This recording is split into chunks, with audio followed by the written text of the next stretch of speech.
was absolutely, like, I was close to tears on my test. So close to tears. Did I cry? Potentially. So hello and welcome back to my channel. My name is Saskia, and today I'm going to talk you through how to kind of pass your driving practical, which is definitely much harder to explain how to do than how to pass like the theory test, because the theory test you're right or you're wrong. You can learn the answers, whereas with a practical test, there's only so much I can tell you that's going to pass your test for you. Like, I can't pass your test for you. First up, I'm just going to tell you my stats. I passed my test in February of 2020. I passed it with one minor. I'm not happy with that minor. I'm a perfectionist. It was not very... I didn't think I'd passed, but it was still disappointing, even though I was like, wow, oh my god, I didn't fail. But it was still disappointing for them to be like, you've just got one minor. I was like, no, I can't believe this. So, tip number one is basically be consistent with your lessons. Have them, the same amount of time. If you're going to do 1 hour lessons, have 1 hour lessons. If you're going to have 2 hour lessons, have 2 hour lessons. And have them regularly. Like, decide whether you want once or twice a week. Like, if you've already got your test booked and, it's fast approaching, do 2 days a week. And, make sure you do like the same 2 days each week to just keep it consistent. And it just really helped me personally to know that like Thursday was my driving day or Sunday was my driving day. And like, because I got really anxious before driving lessons, it was really helpful to know that they would always be at the same time. And it would always be on the same day, and I would kind of know how the roads would be on that day.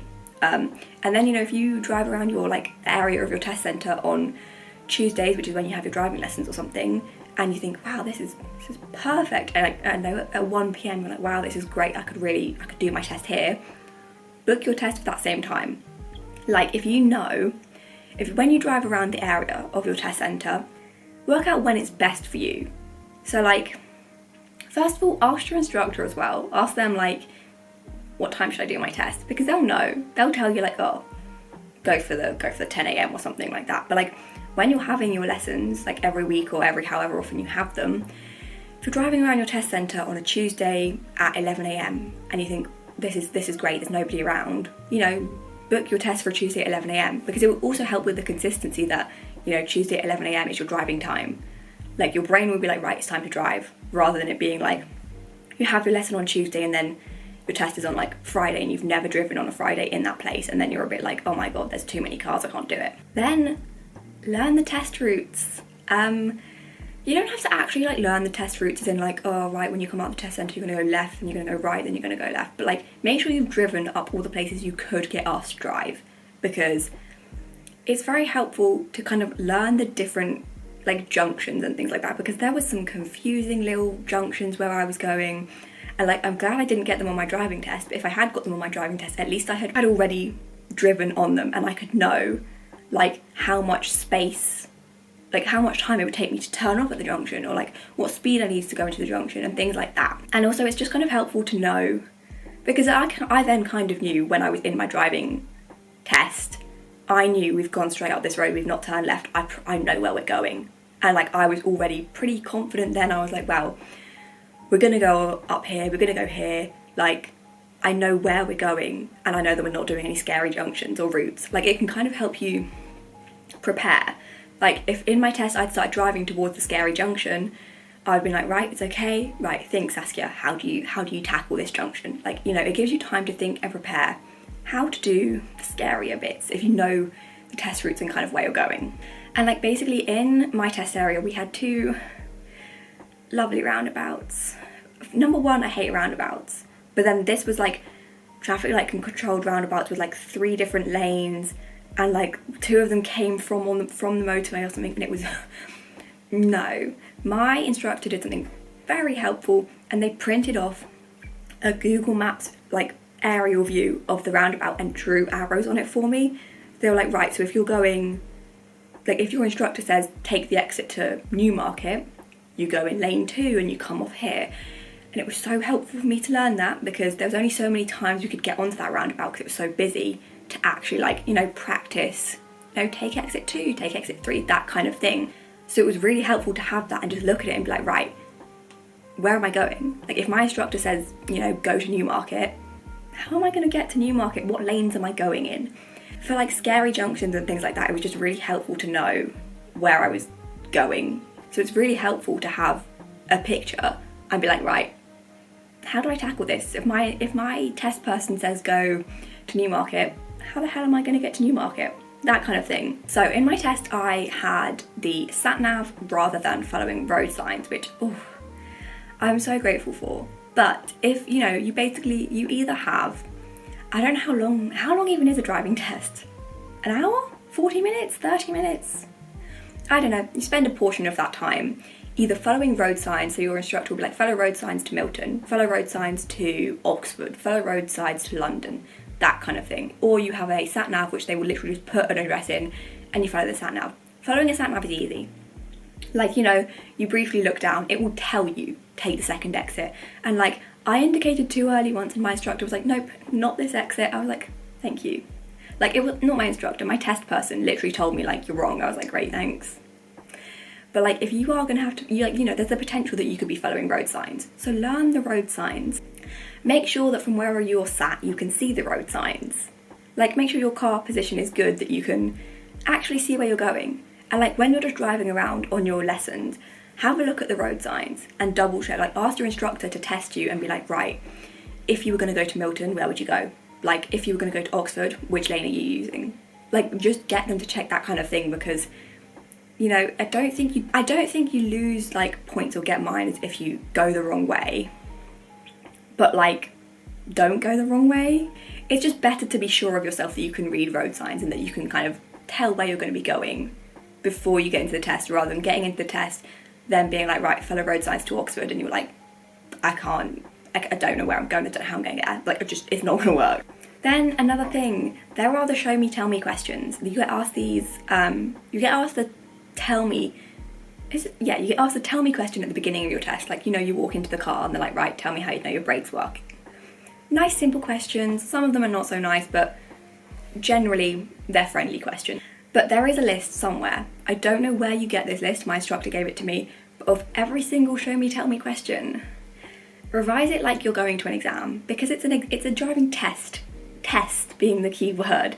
You want to revise for it like you would revise for an exam. Read, basically, if I find this list, I will put it in the description, but it's so helpful because I didn't know the answer to these questions. Like, it wasn't just like in my brain that like, oh yeah, no, I know this, it's common knowledge. It wasn't for me. So like, having these questions and knowing that I could like read the answer off and practice them every night was so helpful. And like, if you get your show me tell me question wrong, I think you can only get 1 minor for it. But like, it's not worth getting a minor on something that you don't need to. It's just not worth getting a minor on something so simple to get right. And then at some point on the driving test, you get asked to do a manoeuvre. You can either get asked to do parallel park, reverse bay park, front bay park, or reverse 2 car lengths or something. I got reverse 2 car lengths. I got the easiest manoeuvre and it was great. But make sure you can do all the other manoeuvres, because chances are you're going to get something not so fun. Like, chances are you're probably going to get a horrible parallel park on a busy road. Make sure you can do all of these manoeuvres, not just in quiet areas. Because, chances are your test, you could go at a really quiet area, but that road could just be a little bit clogged up and you have to do a parallel park and you're scared. Like, make sure you know how to do the manoeuvre first of all, and like, do it fine and not get any minors or not get any majors. Like, don't drive up the curb. But then also make sure you can do it under some pressure. Like, if you're getting ready to reverse bay park or parallel park or something and there's a car coming towards you, like, make sure that you're chill and you're not going to like panic and mess it up, because it's not worth messing up something that you can do. Like, if you know you can do a reverse bay park, take a breath, relax. That's another thing, just throughout the whole test, deep breaths. I was absolutely, I was close to tears on my test. So close to tears. Did I cry? Potentially. But just relax. It's okay if you don't pass. And also, your instructor's not going to give anything away. I thought I'd failed straight away. Here's something to not do. I was counting up the minors I thought I'd got in my head. Don't do this.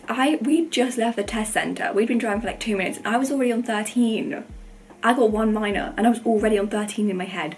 Do not do this. Do not count up the minors you think you've got, because Oh Jesus, it was stressful because I was like, oh my God, I didn't check my mirror when I turned enough. That's another minor. No. And like your instructor, your examiner is not going to give anything away. Like you can't, they're going to chat to you and it's going to be chill, but they're not going to give anything away as in like, oh, that was a dreadful turn or anything like that. So like just focus on yourself, focus on the road, take a deep breath. It is just another driving lesson. It is just a driving lesson that at the end of it, you might get a piece of paper that says you can officially drive. So another little thing, have a lesson before. I know I'm pretty sure everyone does this, but like, if you're not aware, have a lesson before. I had a lesson right before, like I drove myself up to the test centre. We then just had a quick little drive around, practiced the last little manoeuvre, went to the test centre, and it was good. Like, and it was just really helpful to already be in like driving mode. Like my brain was already in driving mode. The car was all adjusted for me. Everything was where I wanted it to be, and I was ready to go. Also, you can have your instructor in the car with you.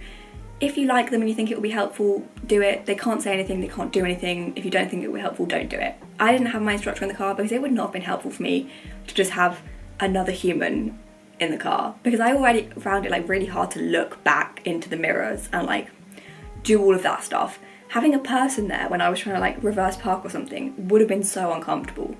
It would not have been for me. I would say, you know, my final little tip, which I kind of mentioned before, is book it for a good time. Like, you know, ask other people in the area that have done like tests. When did you do your test? How busy was it? Like, I think I booked mine for, it was either 10 or 11. It was like 10:01 or 11:01 or something like that. And that was the perfect time for me because, you know, school rush and work rush was over.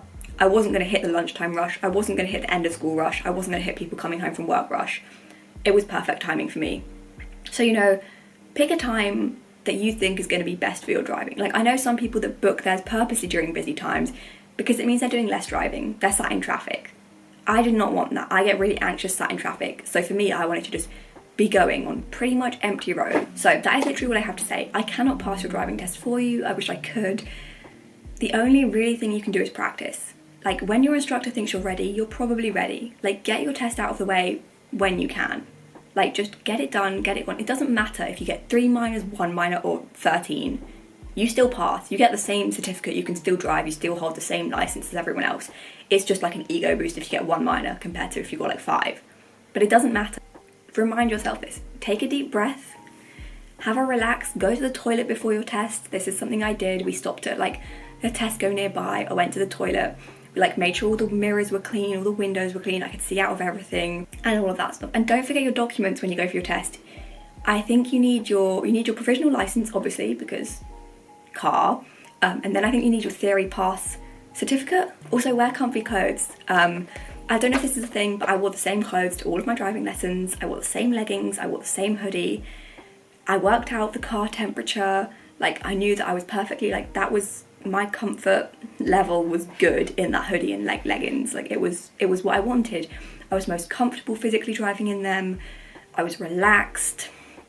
Like, I wasn't overheating. I wasn't too cold. Like, obviously you can change the car temperature, but like in the test, the last thing you really want to be doing is like clicking car buttons and stuff, because it's just going to be a bit stressful. But yeah, treat it like any other lesson. Take a deep breath, relax. It's just another lesson that you get a piece of paper at the end of. Like, you either get a piece of paper or you don't. It's just another lesson, and I know I keep repeating this, but this is what I needed to hear, because oh my Jesus, did I cry about my test so many times. So many times. I had so many panic attacks about this stupid test, and then I went in and I passed it. Like, what I need to hear is it's just another lesson. You are capable of passing the test. If your instructor has, you know, believed that you can go and book the test, you're probably capable of passing it. Everything is okay. You're gonna do fine. I hope you pass your test. I believe in you. If you don't pass your test, that is very much okay. I hope everyone enjoyed the video. If you did, don't forget to like and subscribe. Believe in yourself and take a deep breath. This is